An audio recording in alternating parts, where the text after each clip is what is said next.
Hello friends, knowledge is key to the success. Lecture series को आगे बढ़ाते हुए आज मैं सेकंड लेक्चर हिस्ट्री के रिलेटेड जो है वो डिलीवर कर रहा हूँ। तो आज का जो हमारा लेक्चर होगा, this is about the phases of history. यानी मुख्तलिफ फेजेस आज हिस्ट्री के हम जानने की कोशिश करेंगे और ये अंडरस्टैंड करेंगे कि ये फेजेस का जो डेट्स क्या रही और कौन से ये फेजेस थे। First thing I would like to tell you that we have broadly three phases in history. First phase we called it the prehistory phase. Prehistory जिसको हम बोलते हैं, तो prehistory हमारी जो होती है, it is that phase of history where we do not have any written records. Means अभी जो है writing जो है वो डेवलप नहीं हुई थी। अभी जो humans हैं उनको राइटिंग स्किल जो है अभी उसके बारे में कोई नॉलेज नहीं थी। और जो भी हिस्ट्री हमारी कंस्ट्रक्ट की जाती है, पढ़ी जाती है, अंडरस्टैंड की जाती है प्री हिस्टोरिकल फेज में, वो wholly and solely on the archaeological sources हम पढ़ते हैं। Then we have the second phase in history, this is called the proto phase of history. तो proto historical phase is that phase of history when we do have the written records. यानी यहाँ पर तो हमारे पास written records हैं, इंसान जो है वो लर्न कर चुका है राइटिंग स्किल्स, वो लिखना उसको आ गया है, लेकिन टिल डेट हम इस राइटिंग जो उन्होंने की हुई है, राइटिंग सोर्सेज जो हमारे पास इस वक्त अवेलेबल हैं, till date we are not able to decipher. यानी अभी तक हम इसको पढ़ने के काबिल नहीं हुए हैं। Scholars are doing the hard work, लेकिन till date no one has been able to understand to decipher this type of writing. और इसमें हम एग्जाम्पल जो हैं वो इंडस वैली सिविलाइजेशन की या हरपन कल्चर की दे सकते हैं, जहाँ पर हमारे पास अबंडेंस ऑफ रिटन रिकॉर्ड्स हैं, लेकिन अभी तक हम पढ़ने के काबिल नहीं हुए हैं कि ये रिटन रिकॉर्ड्स जो हैं इसमें क्या कुछ लिखा गया है। Then the third phase is that's our current phase, present phase, यानी historical phase, when we have abundance of sources, written sources as well as archaeological sources। हमारे पास बहुत सारा राइटिंग मटेरियल है, राइटिंग सोर्सेज हैं, और जिनको हम स्टडी करके और आर्कियोलॉजिकल सोर्सेज को स्टडी करके हम हिस्ट्री को अंडरस्टैंड करते हैं। नाउ अगर हम ह्यूमन एवोल्यूशन की बात करें, तो ह्यूमन का जो एवोल्यूशन हुआ है ये साउथ अफ्रीका से हुआ है, और earth is believed to be 4600 million years ago जो है अर्थ की एग्जिस्टेंस हुई है। यानी अर्थ ओरिजिनेट हुआ है, अर्थ का, अर्थ वजूद में आई है, हमारा जो प्लैनेट है तो ये वजूद में 4600 million years ago. Dates are very important, और जो ये लेक्चर मैं बनाता हूँ ये ancient past of India by R.S. Sharma की जो बुक है, you can consult that book, you can read that book. तो 4600 मिलियन ईयर्स एगो जो है अर्थ ओरिजिन हुई है, अर्थ का ओरिजिन हुआ है। और फिर उसके बाद हम देखते हैं कि अर्थ का अगर हम क्रस्ट इसको स्टडी करें, इसके क्रस्ट के एवोल्यूशन को स्टडी करें, देयर आर 4 फेजेस। इसके क्रस्ट के जो एवोल्यूशन है वो उसके 4 फेजेस से ये पास हुआ है। And the last phase is called quaternary phase, यानी क्वाटरनरी फेज, इसको लास्ट फेज जो है वो हम उसको बोलते हैं। और ओवरऑल देयर आर 2 एपॉक्स, यानी 2 फेजेस हैं इस क्वाटरनरी फेजेस के। First is called Pleistocene Ice Age and it starts around 2 million years ago, यानी तकरीबन 20 लाख साल पहले ये Pleistocene Ice Age स्टार्ट हुई है, and came to end around 12,000 BC, यानी 20 लाख BC से लेकर 12,000 BC तक जो हमारा टाइम है, this is called the Pleistocene Age और Pleistocene phase, या it's called also the Ice Age। Then the second phase that starts around 12,000 BC and it still continues, जो हमारा आज का फेज है Holocene phase है, and this is called the Holocene phase। अगर हम ह्यूमंस एवोल्यूशन की बात करें, तो फर्स्ट जो ह्यूमन जिसको बोला गया है he looks like a human, it is ऑस्ट्रोलोपैथिकस।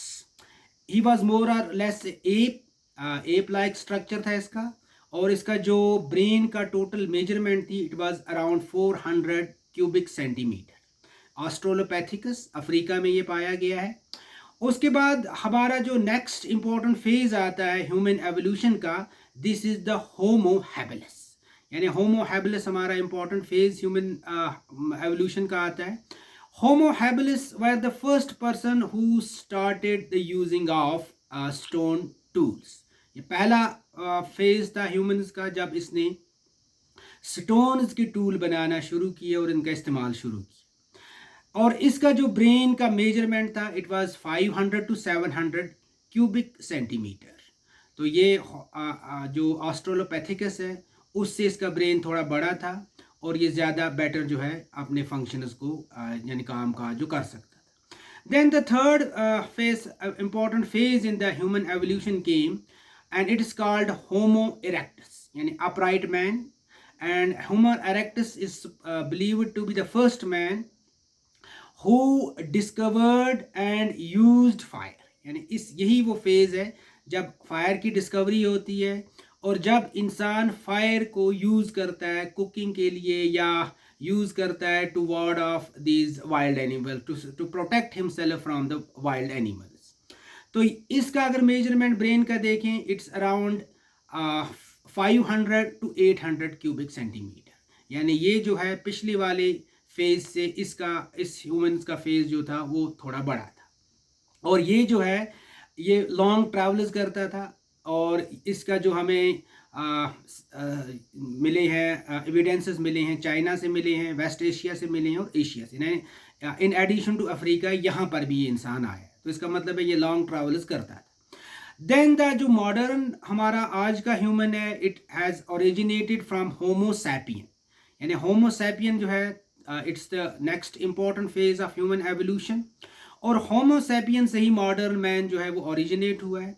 इसका जो ब्रेन है उसका मेजरमेंट जो है वो अराउंड 1200 to 1800 क्यूबिक सेंटीमीटर इसका ब्रेन का मेजरमेंट जो है वो डिस्कवर की गई है.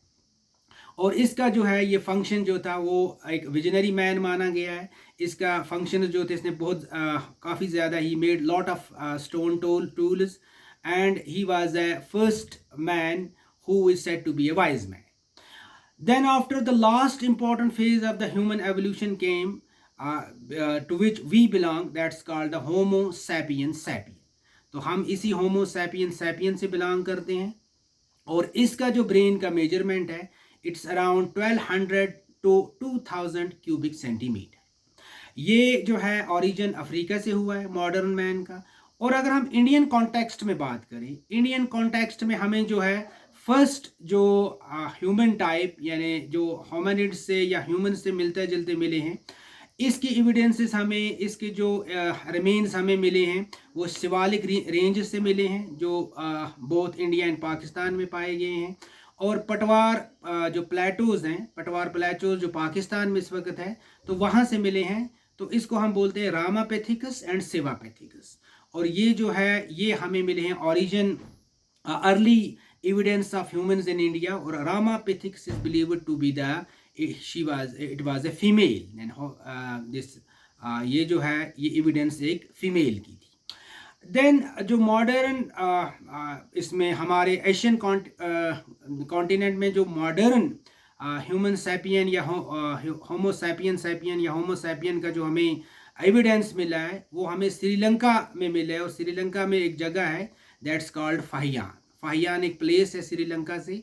तो वहाँ से पहली बार हमें जो है इस मॉडर्न मैन का जो ओरिजिन या मॉडर्न मैन का जो एविडेंस मिला है. नाउ इन इंडियन कॉन्टेक्स्ट जो है प्री हिस्ट्री जो हम ओरिजिन ऑफ ह्यूमंस पढ़ते हैं तो इसको हमने 3 पार्ट्स में डिवाइड किया हुआ है, 3 सब कैटेगरीज में डिवाइड किया गया है.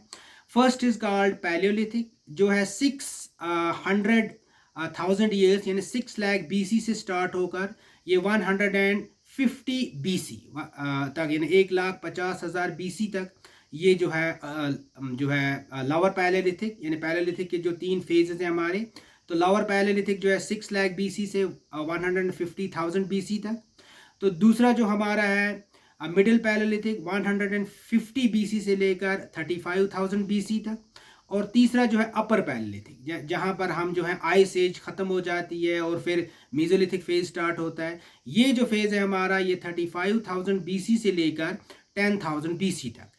और पैलियोलिथिक का अगर हम लिटरेरी मीनिंग देखें तो palaeo means old and lithic means stone age, यानी this is the old stone age. यहाँ पर जो है स्टोन्स के टूल बनते थे, स्टोन्स के जो है यूज़ होता था, जो भी टूल्स बनाए जाते थे, चाहे वो डिफेंस के लिए थे, ऑफेंस के लिए थे, डिगिंग के लिए थे, चॉपिंग के लिए थे, या हंटिंग के लिए थे, ये सारे टूल्स जो थे ये स्टोन से बनते थे। That's why we called the stone age. और स्टोन एज की जो 3 फेजेज हैं हमारे, palaeolithic, old stone age, mesolithic, middle stone age, and the neolithic, new stone as.